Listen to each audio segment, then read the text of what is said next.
Les 12 principes. 1. L'intention de toute pratique doit être parfaitement claire pour l'opérant. Cela signifie que, avant de commencer une méditation ou un rituel, il faut définir avec précision notre objectif. 2. L'intellectualisation et l'analyse symbolique du rituel ne sont absolument pas nécessaires. Pour qu'un rituel soit efficace, il n'est pas obligatoire de comprendre toutes les lois qui sont en œuvre, de la même manière qu'on pas à connaître le mode de fonctionnement d'un véhicule ou d'un ordinateur pour s'en servir. 3. La gestuelle et les mots sont des éléments indispensables au plein accomplissement de l'intention choisie. On peut se contenter d'utiliser que la visualisation et la méditation pour agir et accomplir un acte magique. Cependant, l'utilisation réelle de gestes et de mots augmente de façon considérable l'énergie et la puissance de l'opération magique. 4. Aucune croyance particulière ou changement de conviction n'est nécessaire pour pouvoir accomplir ces pratiques. À la différence de la prière ou de l'adoration religieuse, les pratiques magiques ne nécessitent aucune croyance. 5. Il est possible de simplifier les rituels dans la mesure où la structure du déroulement de la pratique est respectée. Les rituels que je vous présente sont complets, mais vous pouvez parfois ne pas pouvoir obtenir tel ou tel élément. Vous pouvez donc simplifier le rituel, supprimer ou modifier des formules. L'essentiel est que vous conserviez les séquences et la progression des rituels. 6. Les décors et outils sont des activations symboliques et analogiques des différents niveaux de l'être. Il demeure toutefois possible de ne pas réaliser soi-même les outils ou les décors ou même, dans certains cas, se limiter à une simple visualisation. Chaque décor ou outil est la représentation extérieure et symbolique d'un archétype universel existant dans votre inconscient. Les utiliser de manière extérieure permet donc de commencer à agir et à mettre en mouvement l'énergie qu'il canalise.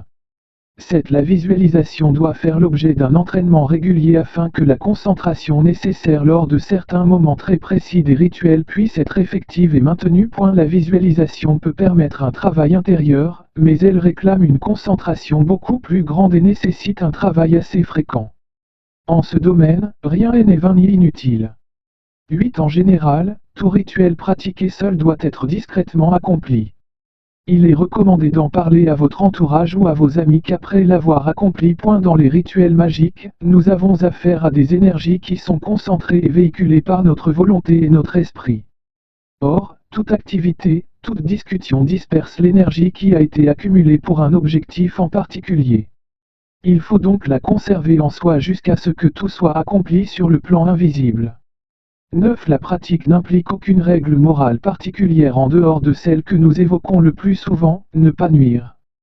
La conscience et la réflexion de chacun appliquées à ce principe doivent suffire. Ceci est le principe de la liberté et de la responsabilité de celui qui opère.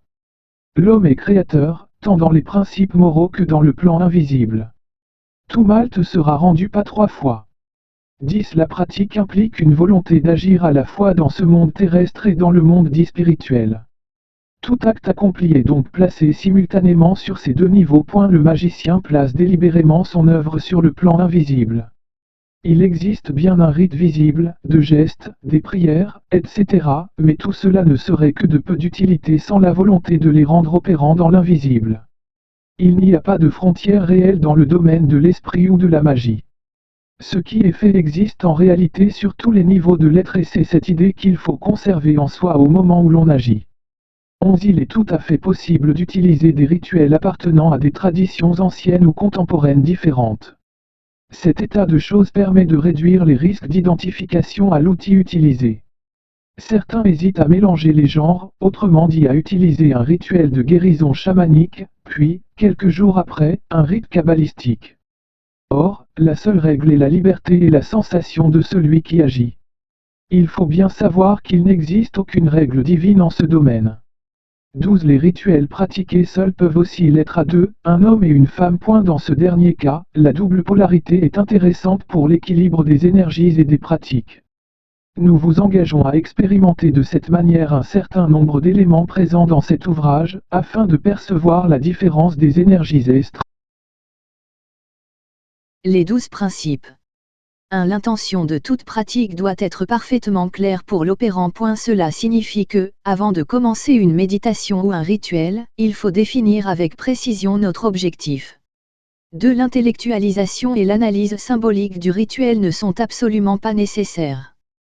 Pour qu'un rituel soit efficace, il n'est pas obligatoire de comprendre toutes les lois qui sont en œuvre, de la même manière qu'on pas à connaître le mode de fonctionnement d'un véhicule ou d'un ordinateur pour s'en servir. 3. La gestuelle et les mots sont des éléments indispensables au plein accomplissement de l'intention choisie. On peut se contenter d'utiliser que la visualisation et la méditation pour agir et accomplir un acte magique. Cependant, l'utilisation réelle de gestes et de mots augmente de façon considérable l'énergie et la puissance de l'opération magique. 4. Aucune croyance particulière ou changement de conviction n'est nécessaire pour pouvoir accomplir ces pratiques. À la différence de la prière ou de l'adoration religieuse, les pratiques magiques ne nécessitent aucune croyance. 5. Il est possible de simplifier les rituels dans la mesure où la structure du déroulement de la pratique est respectée. Les rituels que je vous présente sont complets, mais vous pouvez parfois ne pas pouvoir obtenir tel ou tel élément. Vous pouvez donc simplifier le rituel, supprimer ou modifier des formules. L'essentiel est que vous conserviez les séquences et la progression des rituels. 6. Les décors et outils sont des activations symboliques et analogiques des différents niveaux de l'être. Il demeure toutefois possible de ne pas réaliser soi-même les outils ou les décors ou même, dans certains cas, se limiter à une simple visualisation. Chaque décor ou outil est la représentation extérieure et symbolique d'un archétype universel existant dans votre inconscient. Les utiliser de manière extérieure permet donc de commencer à agir et à mettre en mouvement l'énergie qu'ils canalisent. 7. La visualisation doit faire l'objet d'un entraînement régulier afin que la concentration nécessaire lors de certains moments très précis des rituels puisse être effective et maintenue. La visualisation peut permettre un travail intérieur, mais elle réclame une concentration beaucoup plus grande et nécessite un travail assez fréquent. En ce domaine, rien n'est vain ni inutile. 8. En général, tout rituel pratiqué seul doit être discrètement accompli. Il est recommandé d'en parler à votre entourage ou à vos amis qu'après l'avoir accompli. Dans les rituels magiques, nous avons affaire à des énergies qui sont concentrées et véhiculées par notre volonté et notre esprit. Or, toute activité, toute discussion disperse l'énergie qui a été accumulée pour un objectif en particulier. Il faut donc la conserver en soi jusqu'à ce que tout soit accompli sur le plan invisible. 9. La pratique n'implique aucune règle morale particulière en dehors de celle que nous évoquons le plus souvent, ne pas nuire. La conscience et la réflexion de chacun appliquées à ce principe doivent suffire. Ceci est le principe de la liberté et de la responsabilité de celui qui opère. L'homme est créateur, tant dans les principes moraux que dans le plan invisible. Tout mal te sera rendu pas 3 fois. 10. La pratique implique une volonté d'agir à la fois dans ce monde terrestre et dans le monde dit spirituel. Tout acte accompli est donc placé simultanément sur ces deux niveaux. Le magicien place délibérément son œuvre sur le plan invisible. Il existe bien un rite visible, de gestes, des prières, etc., mais tout cela ne serait que de peu d'utilité sans la volonté de les rendre opérants dans l'invisible. Il n'y a pas de frontière réelle dans le domaine de l'esprit ou de la magie. Ce qui est fait existe en réalité sur tous les niveaux de l'être et c'est cette idée qu'il faut conserver en soi au moment où l'on agit. 11. Il est tout à fait possible d'utiliser des rituels appartenant à des traditions anciennes ou contemporaines différentes. Cet état de choses permet de réduire les risques d'identification à l'outil utilisé. Certains hésitent à mélanger les genres, autrement dit à utiliser un rituel de guérison chamanique, puis, quelques jours après, un rite kabbalistique. Or, la seule règle est la liberté et la sensation de celui qui agit. Il faut bien savoir qu'il n'existe aucune règle divine en ce domaine. 12. Les rituels pratiqués seuls peuvent aussi l'être à deux, un homme et une femme. Dans ce dernier cas, la double polarité est intéressante pour l'équilibre des énergies et des pratiques. Nous vous engageons à expérimenter de cette manière un certain nombre d'éléments présents dans cet ouvrage, afin de percevoir la différence des énergies estres. La numérologie. Comment fonctionne la numérologie de votre nom? Le système numérologique comprend 9 chiffres, 1, 2, 3, 4, 5, 6, 7, 8, 9. Chacun de ces chiffres correspond à une vibration spécifique. L'analyse numérologique de votre nom permet de connaître les points forts et faibles de votre personnalité. Pour ce faire, appliquez le chiffre correspondant à chacune des lettres correspondant à chacune des lettres de votre nom selon le tableau ci-dessous et additionnez-les. Ce tchou il faut retenir, ici, c'est que le chiffre qui gouverne votre nom vous a doté de certaines caractéristiques. 1, 2, 3, 4, 5, 6, 7, 8, 9. A, B, C, D, E, F, G, H, I. J, K, L, M, N, O, P, Q, R. S, T, U, V, W, X, Y, Z. Exemple, Mina égale 6 plus 9 plus 1 plus 5 plus 3 plus 5 plus 3 plus 1 plus 9 plus 9 plus 1 plus 3 plus 3 plus 9 égale 67. À partir du total 67, on obtient la vibration 4 en effectuant les calculs suivants. 67 égale 6 plus 7 égale 13 égale 1 plus 3 égale 4. La liste des vibrations. Pour l'interprétation personnelle de votre nom, consultez la liste des vibrations suivantes. Vibration 1. La vitalité domine fortement cette vibration.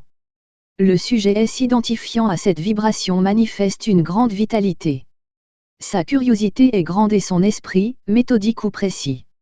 Il n'a pas besoin d'être stimulé pour se consacrer au domaine des activités tchou il a choisi. En un mot, il est dynamique. Tu n'as pas froid aux yeux. Plein d'énergie, tu sais te faire des amis. Côté cœur, tu es très romantique. Seulement fais attention, ne te repose pas sur tes lauriers et ne gouverne pas les autres. Vibration 2. La sensibilité gouverne gracieusement cette vibration. Au premier abord, le sujet de cette vibration est toute douceur. Il ne faut pas être si fier. Fin observateur, il ne laisse jamais rien au hasard. Avec un peu de chance et l'environnement tchou il faut, le sujet correspondant à cette vibration accomplira de grandes choses.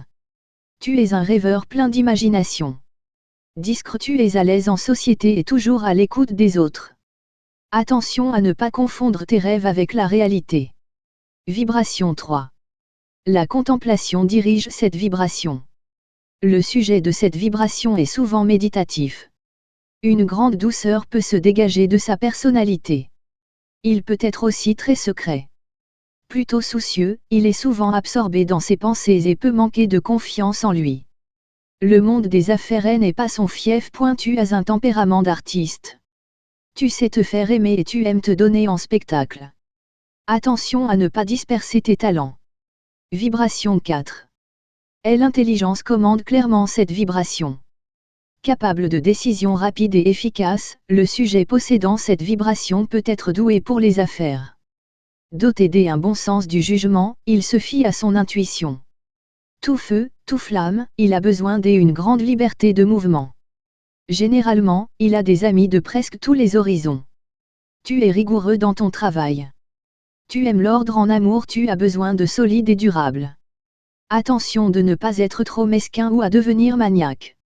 Vibration 5. Le psychisme et le mystère mènent résolument cette vibration. Le sujet de cette vibration est animé d'une grande curiosité intellectuelle. Il doit éviter de s'exposer à des situations vulnérables. Même s'il ne s'exprime pas toujours adroitement ses sentiments, on peut lui faire confiance. Toutefois, il n'aime pas que on touche à sa liberté. Tu ne tiens pas en place. Tu as besoin de liberté. Tu aimes rencontrer de nouvelles personnes. Mais attention, ne deviens pas trop instable. Vibration 6. Le dynamisme et la force guident cette vibration. Le sujet possédant cette vibration ne recule devant rien. En général, il réussit et a de la chance dans les finances. Il doit avoir un train de vie élégant. Il s'entend pratiquement avec tout le monde et est plein de sollicitude à l'égard de ses amis. Très indépendant, il lui est parfois difficile de vivre l'amour au quotidien. Tout le monde doit t'aimer et tu fais tout pour. Tu as besoin d'affection et de confort. Ne sois pas trop collant, en amour. Vibration 7. Le détachement domine largement cette vibration. Le sujet de cette vibration aime rêvasser et peut être lunatique. Insouciant du temps qui passe, il est ordinairement en avance ou en retard à ses rendez-vous. Il est très humain dans ses rapports avec les autres. Parfois naïf, il peut se laisser abuser. Indécis, il n'a pas le sens des affaires. Tu te poses des questions sur la vie. Tu t'analyses beaucoup, tu ne t'engages jamais à la légère. Ne te prends pas trop la tête. Vibration 8. Le pouvoir manœuvre particulièrement cette vibration. Le sujet bénéficiant de cette vibration ne s'écarte jamais de son but. Énergique et sûr de lui, ses projets se révèlent souvent brillants. Il peut être intimidant ou avoir des manières flamboyantes, ce qui fait Chuan n'aime pas le défier. Attention, lorsqu'il perd son sang-froid, ses colères peuvent être redoutables. Tu n'aimes pas te compliquer les choses. Tout doit être clair et logique. Tu aimes commander. Mais ne deviens pas autoritaire. Vibration 9. Et l'intuition illumine largement cette vibration. Le sujet de cette vibration est souvent très intuitif et compréhensif. On l'admire beaucoup pour son savoir et son solide sens de l'humour. Il a le sens de la réalité et les deux pieds sur terre. Il sait équilibrer vie professionnelle et vie sentimentale. Mais il peut être très orgueilleux, voire dominateur. Tu es très passionné, Tu aimes les gens et tu feras en sorte qu'ils soient heureux. Attention à ne pas être naïf.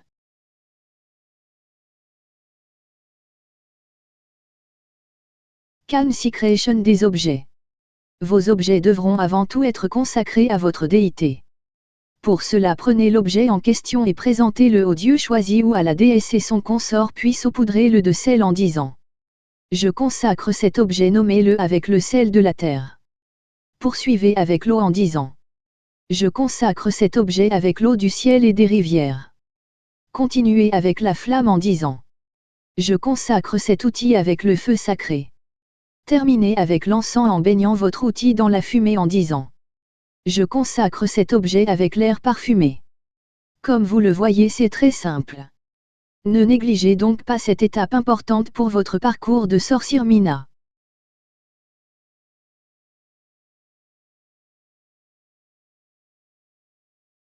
Consecration des objets. Vos objets devront avant tout être consacrés à votre déité. Pour cela, prenez l'objet en question et présentez-le au dieu choisi ou à la déesse et son consort, puis saupoudrez-le de sel en disant: je consacre cet objet, nommez-le avec le sel de la terre. Poursuivez avec l'eau en disant: je consacre cet objet avec l'eau du ciel et des rivières. Continuez avec la flamme en disant: je consacre cet outil avec le feu sacré. Terminez avec l'encens en baignant votre outil dans la fumée en disant: je consacre cet objet avec l'air parfumé. Comme vous le voyez, c'est très simple. Ne négligez donc pas cette étape importante pour votre parcours de sorcière Mina.